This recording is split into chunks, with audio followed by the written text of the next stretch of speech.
Studios.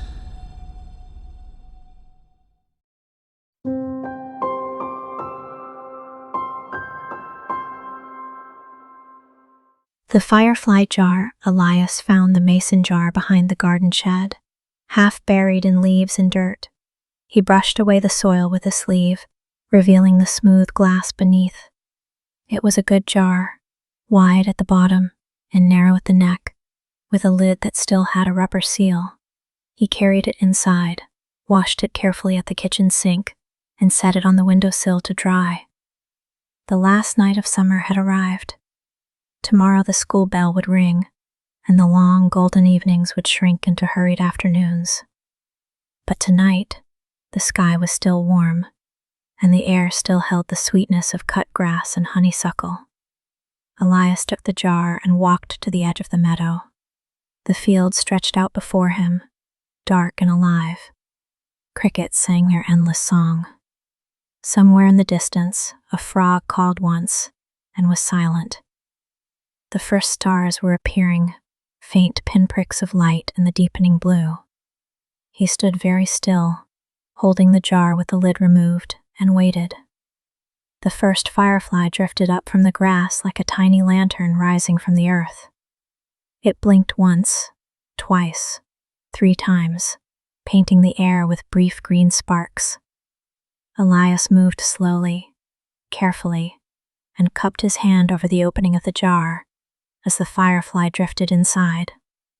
He screwed the lid on loosely and held the jar up.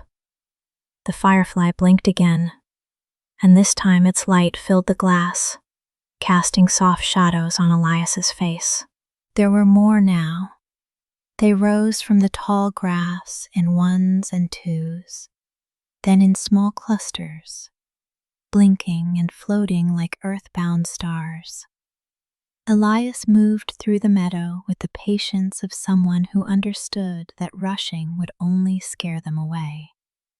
He held the jar open and let them come to him. One landed on his wrist. He watched it blink, feeling the tiny weight of its legs on his skin, then gently guided it into the jar. After a while, he had a dozen fireflies swirling inside the glass. Their lights overlapped and pulsed, creating a dance of green and gold. Elias sat down in the grass and held the jar in his lap. The jar hummed with life. The fireflies moved in slow circles, their lights painting the glass from the inside.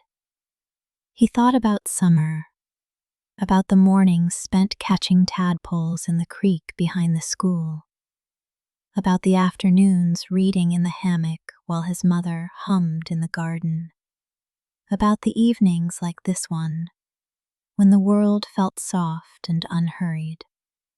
Summer had been good to him. It had given him time and warmth and the kind of days that felt like they would never end. But they did end, as all things do. Tomorrow he would wake early, put on his school clothes, and walk down the road with his backpack bouncing against his shoulders. The meadow would still be there, but he would see it differently. The fireflies would still blink, but they would be hidden by homework and early bedtimes. Summer was leaving, and there was nothing he could do about it. Elias looked at the jar one more time. The fireflies blinked in their slow, steady rhythm. They did not know that summer was ending. They did not know about school or schedules or the changing of the light. They only knew the meadow, the grass, the dark, and the blinking of their own small lights. He unscrewed the lid. The first firefly drifted upward, its light blinking as it rose. It paused just above the jar as if to look back, then floated away into the night. Elias watched it go. A second firefly followed, then a third.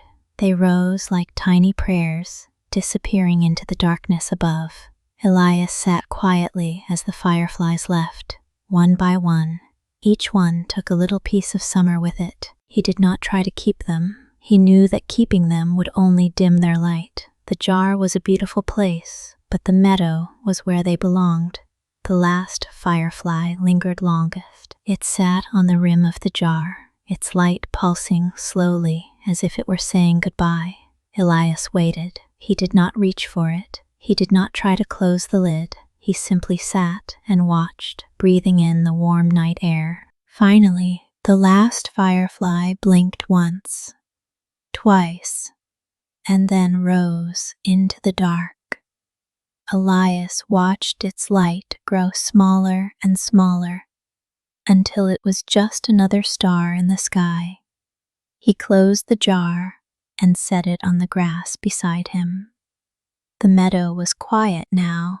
The fireflies scattered across the field like distant lanterns. Elias lay back in the grass and looked up at the stars. The sky was full of light, both above and below. He thought about the fireflies. They would blink again tomorrow, and the day after that, and the day after that. They would be there all through the fall, even when the leaves turned and the air grew cold. They would be there when he came home from school, blinking in the early darkness. They would be there when winter came, sleeping in the cold earth, waiting for the warmth to return. Summer was leaving, but the fireflies were not. They were just changing their schedule. Elias smiled at the thought. He lay in the grass for a long time, listening to the crickets and watching the stars, until his mother called him inside. He carried the jar home and placed it back on the windowsill, empty now, but still smelling of grass and earth and summer. Tomorrow he would have school, but tonight he had the meadow, the fireflies, and the last warm breath of summer on his skin. Elias fell asleep that night with the window open. The night air drifted in, carrying the scent of honeysuckle and the distant sound of crickets. He dreamed of fireflies, rising and blinking, filling the sky with their gentle light.